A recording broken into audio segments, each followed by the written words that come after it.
The Lord be with you. A reading from the Holy Gospel according to Mark.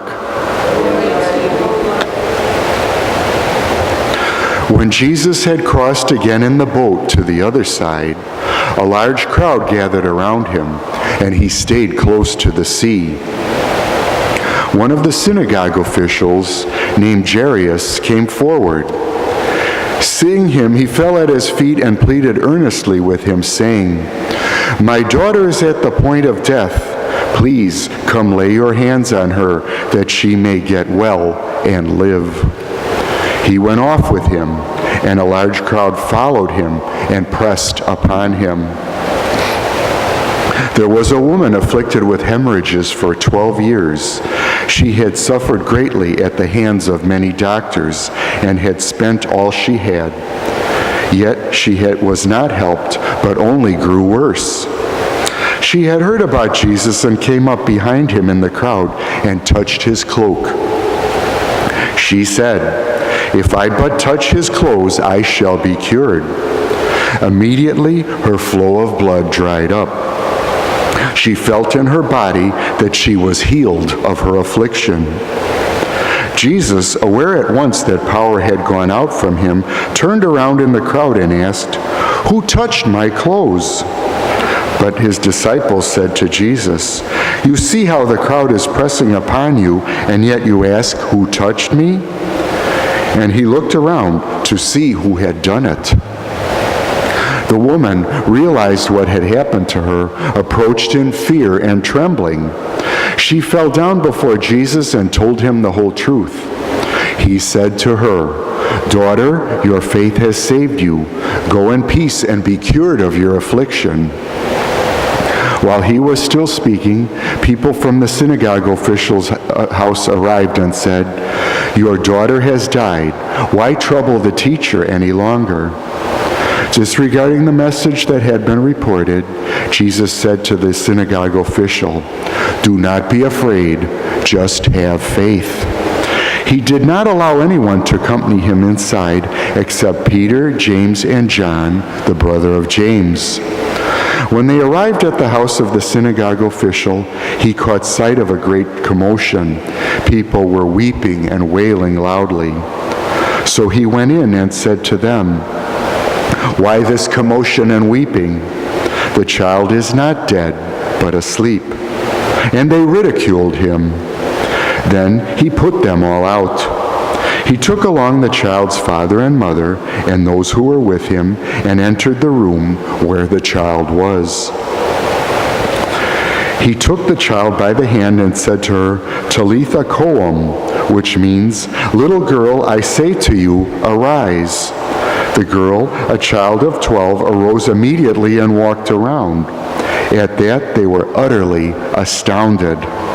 He gave strict orders that no one should know of this, and said that she should be given something to eat. The Gospel of the Lord.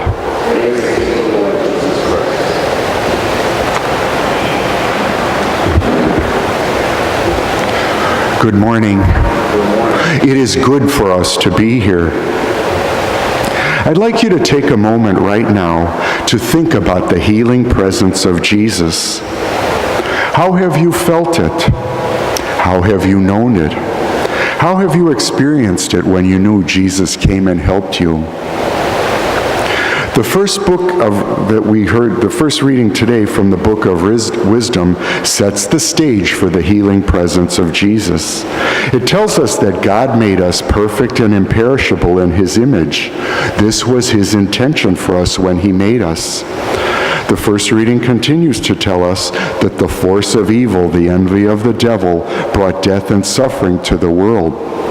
That event caused a need for healing and a need for Christ. Pain and suffering in the world are an outcry. We need Jesus. This is what is happening now and why we are celebrating Mass today. Jesus is here with us, walking with us in our human condition. One of my favorite prayers of the Mass, and I feel one of the most profound moments, is the moment when the chalice is prepared. When the water and wine are poured into the chalice, the priest or the deacon says the prayer quietly, By the mystery of this water and wine, may we come to share in the divinity of Christ, who humbled himself to share in our humanity. This, I feel, is a profound statement that Jesus is with us. He is one of us. He walks with us and wants to heal us. When we think about the healing stories we heard in the gospel, we can think that perhaps it is possible to learn to be better people as a result of healing from pain and suffering. The woman with the bleeding sore we met in the gospel realized that through faith she would be saved and cured. Jairus and his wife most certainly learned how precious life is, and they learned about how great it was when their daughter was brought back to life, the profoundness and mystery of life. Healing is a process that can be thought of in many ways. I like to think that it begins with the recognition of a need. We realize that deep down there's something troubling us, something we're not happy about, whatever it is. The next step in healing is to seek help. Some years ago, I knew someone who was struggling with alcoholism, and as the disease progressed, there were more and more calls in the middle of the night, and it was just becoming an impossible situation for me. So I called Alcoholics Anonymous, and the first person I spoke with on the phone said, "Well, does your friend want help?" And that was a profound statement, because unless someone really wants help, they're not going to be helped. So I realized that that was what was happening in this situation, so I severed ties. I don't know what happened. That was many years ago. But anyway, we can turn to God in prayer. We can pray to our Blessed Mother and ask for her intercession. We can seek Jesus and pray to experience healing, strength, and mercy. This is not an even exchange.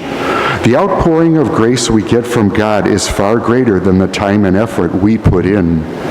Our prayers for healing may not be answered the way we expect.